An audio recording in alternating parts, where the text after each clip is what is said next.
ask me, do I think that physical retail will survive in the future?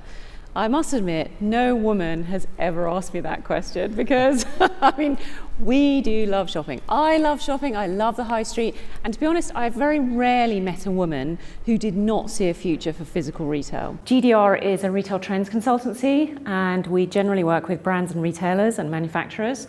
So we speak on all subjects to do with innovation in the retail and hospitality space. So that's not about the consumer, it's more about the actual innovation that we're seeing at all consumer touch points. So physical, digital, marketing related, e-commerce, social, how you engage your store associates, how you increase footfall in store, and also how you understand the big picture trajectory of where the big trends are going in retail. But I do think it'll shrink quite considerably, and what will be left will be significantly smaller, but significantly better, more experiential, more participatory, entirely customized. You obviously got that right a long time ago, and also you're getting it right because what you're doing is community-based, it's bottom-up, and that's absolutely right, and that's the trend we're seeing. So I arrived when I was quite young, and my job was to get to know the creative industry very well and to matchmake the creative agencies with the clients. So Unilever, new packaging roster, find us the right packaging agencies across all below the line creative industries.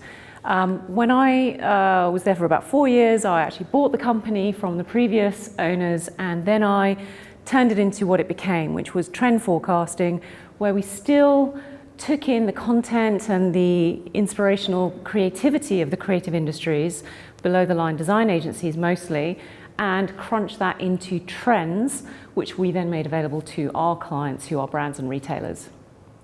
Many of our clients are interested in the nitty-gritty of retail and hospitality innovation. So we work with hotels and retailers and brands.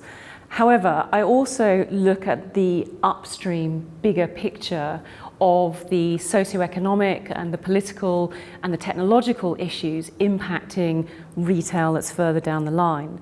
So in that case, we're looking at platformization, for example, the impact of the fourth industrial revolution, what's happening if you are a legacy retailer with physical retail and the disadvantage that you're at compared to all of these new digital native brands, for example. Well, because the business started unusually as a matchmaking service between creative agency and client, we developed really great relationships over 20 years with the world's best designers, architects, technology companies, and marketeers. And so over those years, we encouraged them to submit their work to us as case studies, and then essentially we crunch it together into what we see as trends. But all sorts of businesses use us and people like us in different ways. Essentially, our job is to inspire them to top up their innovation pipeline and to make sure that they're looking outside of their own sector, because everyone looks at their own competitors and that doesn't necessarily really get you anywhere. We try to encourage them to look at completely different sectors because that's where we think the real kind of new innovation comes.